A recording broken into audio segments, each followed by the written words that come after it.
कि इस बार अलका सिंह को माफ कर दीजिए, योगी और मोदी के नाम पे अब चुनाव लड़िए। अच्छा। ये उनके आप है। तो भारतीय जनता पार्टी ने ये तय किया है कि हम योगी और मोदी के नाम पे चुनाव लड़ेंगे। अलका सिंह जी क्यों कह रही हैं कि मोदी जी के नाम पर दे दीजिए, योगी जी के नाम पर दे दीजिए? क्यों लगता है कि व्यक्तिगत उन्हें नहीं मिलने वाला है? और सबसे बड़ा आरोप मैं लगा रहा हूँ अलका सिंह जी पे कि जो हनुमान मंदिर पे 8 लाख रुपए के साथ ही 8 लाख, आप जाइएगा अलका सिंह के पास और पूछिएगा जो इसमें पहला वादा था सीवर का, आपने क्या बनाया? और इसके पहले का शासन मैंने देखा अलका सिंह जी का, जितना गंदा शासन था। आज के क्या विकास कर रही हैं आप, ये बताइए। नालियाँ हुई थी जब 10 साल पहले, जिन नालियों को आपने देखा। उन्होंने कहा इस बार अगर अलका सिंह को आप लोग नहीं हराते हैं तो हम लोग यहाँ नौकरी नहीं कर पाएंगे।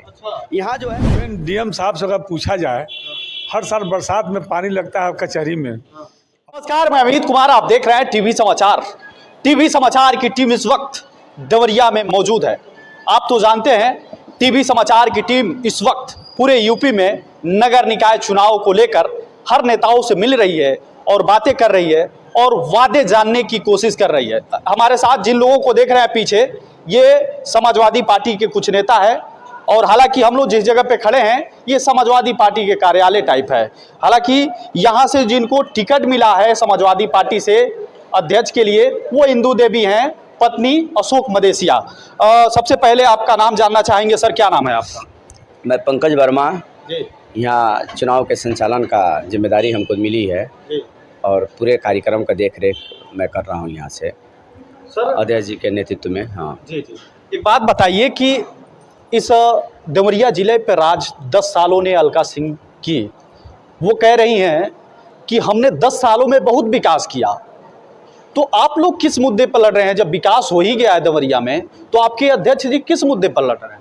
देखिए, उनकी सभा जो हो रही है, उनके जो कार्यकर्ता सम्मेलन हो रहे हैं, कल आप उठा के देखिए, जो 2 दिन से उनके जो बड़े नेता जो आ रहे हैं, जो भारतीय जनता पार्टी के, वो अपने संबोधन में कह रहे हैं कि इस बार अलका सिंह को माफ़ कर दीजिए, योगी और मोदी के नाम पे अब चुनाव लड़िए। अच्छा। ये उनके आप भारतीय जनता पर खुद अलका सिंह के आप फेसबुक को उठा के देखिए, उनके फेसबुक को आप सर्च करिए और देखिए उनके बड़े नेता कह रहे हैं कि मोदी जी, अरे भाई पार्लियामेंट का चुनाव नहीं हो रहा है, ये विधायक चुनने का चुनाव नहीं हो रहा है, ये आप जो नगर पालिका में 10 साल तक जो आपने शासन किया उसका चुनाव हो रहा है।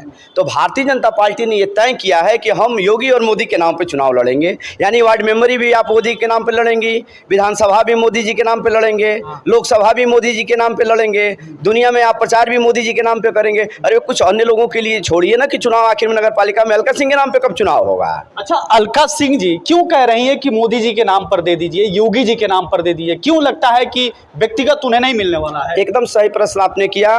कोऑपरेटिव से हनुमान मंदिर चौराहे पे आपके वहाँ से दूरी मुश्किल से 300 मीटर की दूरी है और वहाँ मल्टीप्लेक्स चल रहा है। सूरज कॉम्प्लेक्स के पास आप जाइए और 300 मीटर की दूरी पे आप तय करिए और देखिए कि कितने गड्ढे हैं।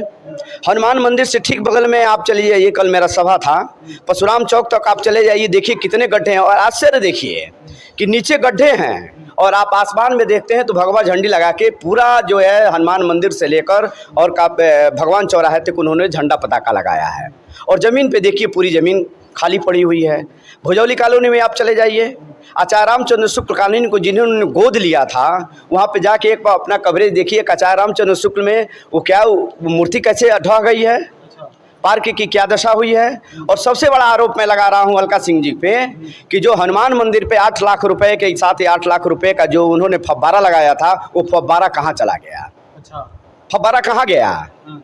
यानी अब 100% भ्रष्टाचार तो होते हैं, नगर पालिका है चाहे कोई भी संस्था है, तो हम ये नहीं कह सकते कोई अध्यक्ष आएगा तो भ्रष्टाचार खत्म कर देगा। लेकिन आप इतना बड़ा भ्रष्टाचार करती हैं कि आप फव्वारा ही गायब कर दिया। नहीं, वही भारतीय जनता पार्टी के तो विपक्षी कह रहे हैं कि भाई देवरिया में अब मल्टीप्लेक्स हो गए। भाई साहब, विकास तो यही तो है ना? नहीं, एकदम आप सही कह रहे हैं कि मल्टीप्लेक्स हुआ है। उनसे अभी आप सवाल करेंगे तो कहेंगे कि कोरोना में 2 साल हमको मौका नहीं मिला। अरे भाई, दूसरा टर्म है, 10 साल आप शासन की हैं, 2 साल अगर मैं निकाल देता हूं तो 8 साल का जवाब दीजिए। लेकिन जो 2 साल की जो बात कर रही हैं अलका सिंह जी, उस पर आपको गौर करना चाहिए कि 2 साल में आपने किया क्या। तो 2 साल में सर मैं बता रहा हूं, 2 साल में भी काम हुआ है। वो 2 साल में काम हुआ है कि जितने भी जेसीबी मशीन थे नगर पालिका के, सब उनके कॉम्प्लेक्स में जाके खुदाई करते थे। अच्छा। जितने भी जो निचले तबके के जो सफाई कर्मी थे, वहाँ जाके उनसे काम कराया जाता था। और जितने भी डीजल के पैसे थे, जो जलकर के पैसे थे, सारा जलकर विभाग जो है नगर पालिका में उनके मल्टीप्लेक्स में लगा। अब बताइए सरकार का और जनता का काम नहीं होगा, मल्टीप्लेक्स का काम कैसे हो गया 2 सालों में? तो पूरी नगर पालिका मल्टीप्लेक्स 2 साल बना रही थी और वो कह रही हैं कि कोरोना जो है आ गया था। कोरोना नहीं आया था। जो कोरोना तो था तो इस शहर के व्यापारियों ने कोरोना को हाथ में लिया था। सारे लोग निकल के उसे बीमारी से लड़ने के लिए सब लोगों ने कोई राशन दिया, कोई पानी दिया, कोई खाना दिया, तमाम समाज से भी। अलका सिंह उस समय कहाँ थी? उस समय आप सवाल खड़ा करिए तो मैं कह रहा हूँ कि अलका सिंह मल्टीप्लेक्स बनवा रही थी और 8 साल पूरा जम के उन्होंने नगर पालिका को लूटा है। अच्छा, 8 सालों में खूब लूटा है? नहीं, 10 सालों में कहिए। 10 सालों में? 10 सालों में कहिए, 10 सालों में लूटा है। आप देखिए, ये उनका घोषणा पत्र मैं आपको दिखा रहा हूँ। ये हमारे लाइब्रेरी में, इसको मैं खोला हूँ तो लाइब्रेरी में ये 10 साल का घोषणा पत्र निकला। ये इंजन की सरकार थी। आप इसको देख सकते हैं, थोड़ा और नज़दीक आइए, उनका दस्तखत है। ये 10 साल ये उनका दस्तखत है। आप बताइए, ये 10 साल में आपने जो पहला वादा, इसमें से आप पहला वादा आप खुद पढ़िएगा और उनसे सवाल करिएगा। आप जाइएगा अलका सिंह के पास और पूछिएगा जो इसमें पहला वादा था सीवर का, आपने क्या बनाया? और जो इसका अंतिम था उसको पूछ लीजिए कि क्या आपने बनाया। बीच का छोड़ दीजिए। मैं पहला और अंतिम सवाल खड़ा कर रहा हूं कि क्या इन लोगों ने इसका निर्माण किया कि नहीं किया? घोषणा पत्र पे अपने कभी पन्ने को पलटा कि नहीं पलटा? तो आज देखिए, ये डबल इंजन की सरकार। अब भी उन्होंने कहा कि ट्रिपल इंजन। संजोग देखिए, पहली बार इनको इंजन ही मिला था। आप बताइए सर कि इंजन जब खराब हो जाती है, मगर इस देश का एक थोड़ा सा भी अगर जिसके पास बुद्धि होगा, इंजन दूसरा कब लगाया जाता है? जब पहला इंजन खराब होता है तो दूसरे इंजन को लगाया जाता है। तो पहला इंजन का खराब हो गया तो दूसरा इंजन इन्होंने लगा दिया। अब ये तीसरा इंजन लगाने की कोशिश कर रही हैं। तो जनता अब समझ रही है कि जो इंजन फेल हो गया है, अब तीसरे पे हम सवारी नहीं करेंगे। ये तीसरा इंजन भी इस बार भारी व्यवस्था से फेल होने जा रहा है। छल बल के साथ, धन बल के साथ ये चुनाव लड़ने की तैयारी में है, जो सफल नहीं होगा। जनता ने कमर कस लिया है कि अलका सिंह को इस बार हटाना है। इस बार हटाना है, निश्चित हटाना है। प्रशासन का जहाँ तक सवाल हो रहा है कि प्रशासन पुलिसिया दमन भी करने की तैयारी में है, और पिछली बार भी यही होता। अलका सिंह भी उस समय भी उनकी हालत खराब थे। और उन्हीं के दल के उग्रसेन राव मारे गए। पत्रकार तमाम, आप जानिएगा, पत्रकार तमाम को लाठीचार्ज की गई। उन्हीं के दल के लोग घायल हो गए। और मैं खुद गया था देखने उस समय कि इनके दल के लोगों को कैसे पीटा गया, और बस इसलिए पीटा गया कि किसी तरह अलका सिंह को निकाला जाए। मैं ये कह रहा हूँ कि संघ इनके खिलाफ था, भारतीय जनता पार्टी के बड़े नेता खिलाफ थे। आज भी आप जाके पूछे भारतीय जनता पार्टी के सारे नेताओं से, उनके खिलाफ खड़े हैं, लेकिन उनको टिकट कहाँ से मिल गया? वही तो सवाल है ना। आप जिस तरह आप पूछिए सवाल, ये सवाल तो उनसे पूछे ना, भारतीय जनता पार्टी टिकट कहाँ से मिल गया? सब आपके खिलाफ थे। तो इसका सवाल में एक ही जवाब है कि 10 करोड़ रुपए में इस सीट को खरीदा गया है और जम के यहाँ भ्रष्टाचार किया गया। वो पैसा इन लोग टिकट खरीदने में लगाया है। लेकिन सर, एक सवाल और बनता है कि देखी जाए तो आपके पूरे देवरिया जिले में 7 विधानसभा में 7 विधायक भारतीय जनता पार्टी के हैं। आपके देवरिया के विधायक भी भारतीय जनता पार्टी के हैं, सांसद भी हैं। तो क्या लगता है कि इन सारे बड़े बड़े नेताओं से लड़कर आप जीत पाएंगे इस अध्यक्षीय की चुनाव? देखिए, हम तो डॉक्टर लोहिया को मानने वाले हैं, अम्बेडकर को मानने वाले लोग हैं। डॉक्टर लोहिया तो नेहरू जी के खिलाफ लड़ चुके थे, तो हम लोग तो उनके अनुयायी हैं। तो अलका सिंह तो अभी कहीं नहीं है। हम लोग तो लोहिया को मानने वाले लोग हैं, जो फूलपुर में जाके टकरा गया, कहे पहाड़ नहीं गिरेगा तो दरार तो कर सकते हैं। तो हम तो इतने मजबूत स्थिति में है कि अब दरार नहीं, पहाड़ गिराने के हम स्थिति में इरादा लेके चल रहे हैं, और ये सरकार गिरेगी। सर, एक बात और, जब शुरू में आप कहे हैं कि ये चुनाव लड़ रही हैं मोदी और जोगी पर, खुद के नाम पर नहीं है, तो क्या लगता है कि मोदी जोगी पर अगर लड़ रही हैं, मोदी योगी पर, तो इस बार चुनाव निकल लेंगे? इसके मतलब फैन पोलिंग ज़्यादा है उनका? देखिए, कहीं पोलिंग नहीं। अब आपके पास पूरा मैदान ही खाली है तो क्या करेंगी? जब उनके नेता कह रहे हैं कि इनके, आप देखिए, कल आप देखिए, आप अलका सिंह का आप सर्च करिए, वो खुद कह रहे हैं उनके नेता जो प्रभारी थे कि भाई अलका सिंह को माफ़ कर दीजिएगा। तो भाई हम माफ़ कर देते हैं, हम कहाँ आपसे कोई गुनाह कराने को कह रहे हैं?